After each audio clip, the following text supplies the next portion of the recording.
What keeps us healthy and happy as we go through life? If you were going to invest now in your future best self, where would you put your time and your energy? There was a recent survey of millennials asking them what their most important life goals were. And over 80% said that a major life goal for them was to get rich. And another 50% of those same young adults said that another major life goal was to become famous. And we're constantly told to lean into work, to push harder and achieve more. We're given the impression that these are the things that we need to go after in order to have a good life. Pictures of entire lives, of the choices that people make and how those choices work out for them, those pictures are almost impossible to get. Most of what we know about human life, we know from asking people to remember the past. And as we know, hindsight is anything but 20/20. We forget vast amounts of what happens to us in life, and sometimes memory is downright creative. But what if we could watch entire lives as they unfold through time? What if we could study people from the time that they were teenagers all the way into old age to see what really keeps people happy and healthy? We did that.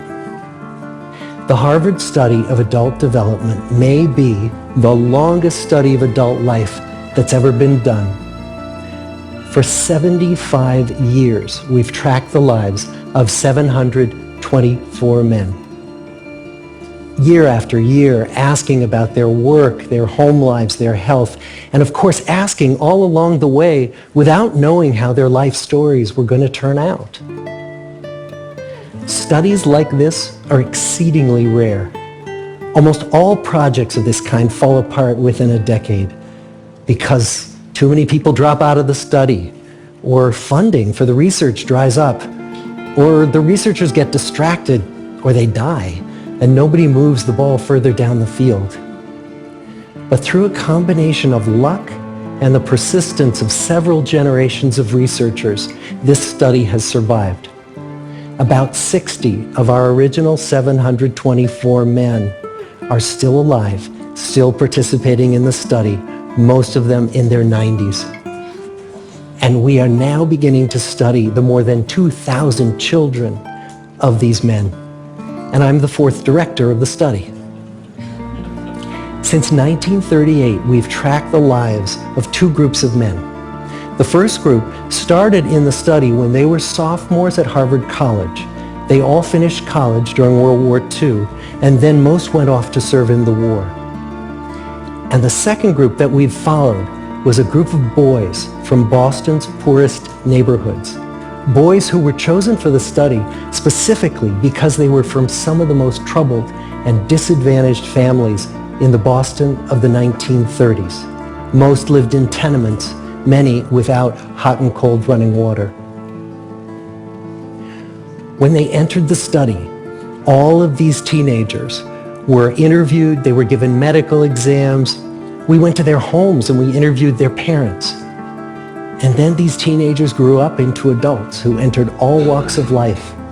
They became factory workers and lawyers and bricklayers and doctors, one president of the United States. Some developed alcoholism, a few developed schizophrenia.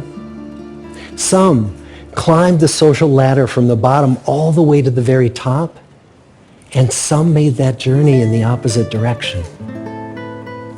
The founders of this study would never in their wildest dreams have imagined that I would be standing here today, 75 years later, telling you that the study still continues. Every 2 years, our patient and dedicated research staff calls up our men and asks them if we can send them yet one more set of questions about their lives. Many of the inner city Boston men ask us, "Why do you keep wanting to study me? My life just isn't that interesting." The Harvard men never asked that question.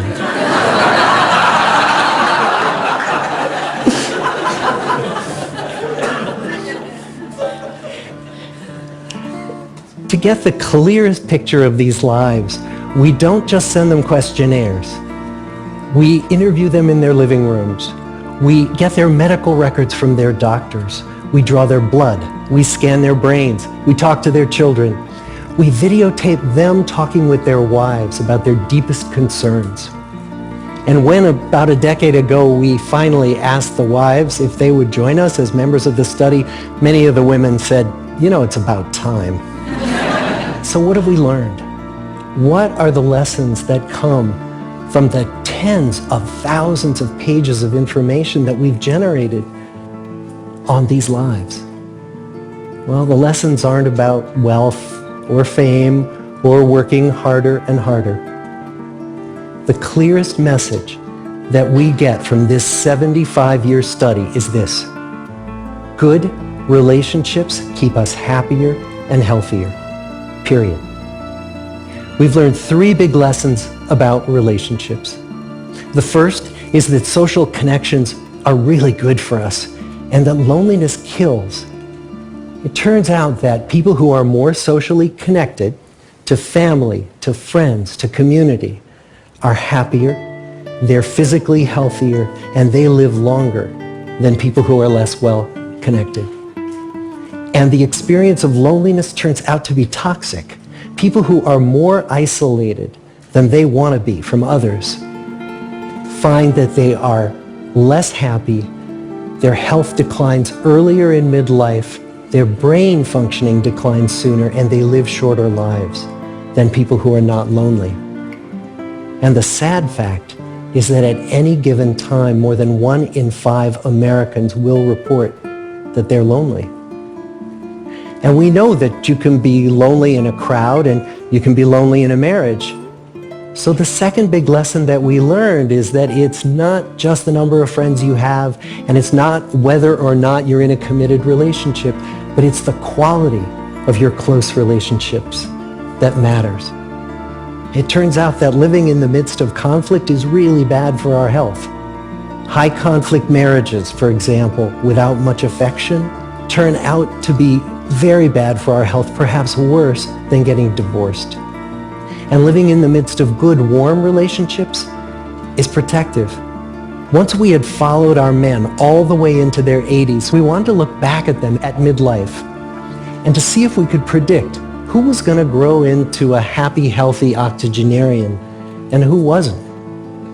And when we gathered together everything we knew about them at age 50, it wasn't their middle-aged cholesterol levels that predicted how they were going to grow old. It was how satisfied they were in their relationships. The people who were the most satisfied in their relationships at age 50 were the healthiest at age 80. And good, close relationships seem to buffer us from some of the slings and arrows of getting old. Our most happily partnered men and women reported in their 80s that on the days when they had more physical pain, their moods stayed just as happy. But the people who were in unhappy relationships, on the days when they reported more physical pain, it was magnified by more emotional pain. And the third big lesson that we learn about relationships and our health is that good relationships don't just protect our bodies, they protect our brains. It turns out that being in a securely attached relationship to another person in your 80s is protective. That the people who are in relationships where they really feel they can count on the other person in times of need, those people's memories stay sharper longer. And the people in relationships where they feel they really can't count on the other one, those are the people who experience earlier memory decline.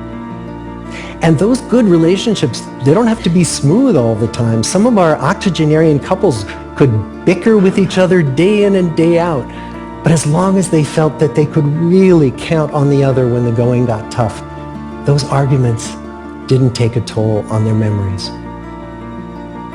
So, this message that good, close relationships are good for our health and well-being, this is wisdom that's as old as the hills. Why is this so hard to get and so easy to ignore? Well, we're human.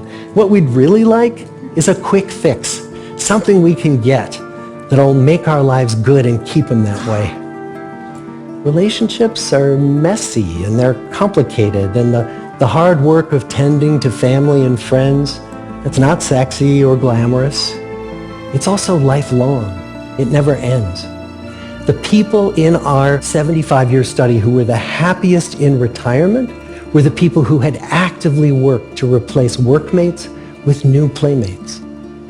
Just like the millennials in that recent survey, many of our men, when they were starting out as young adults, really believed that fame and wealth and high achievement were what they needed to go after to have a good life. But over and over these 75 years, our study has shown that the people who fared the best were the people who leaned into relationships with family, with friends, with community. So what about you? Let's say you're 25, or you're 40, or you're 60. What might leaning into relationships even look like? Well, the possibilities are practically endless. It might be something as simple as replacing screen time with people time, or livening up a stale relationship by doing something new together, long walks or date nights, or reaching out to that family member who you haven't spoken to in years, because those all too common family feuds take a terrible toll on the people who hold the grudges. I'd like to close with a quote from Mark Twain. More than a century ago, he was looking back on his life, and he wrote this: "There isn't time, so brief is life, for bickerings, apologies, heartburnings, callings to account. There is only time for loving, and but an instant, so to speak, for that. The good life is built with good relationships." Thank you.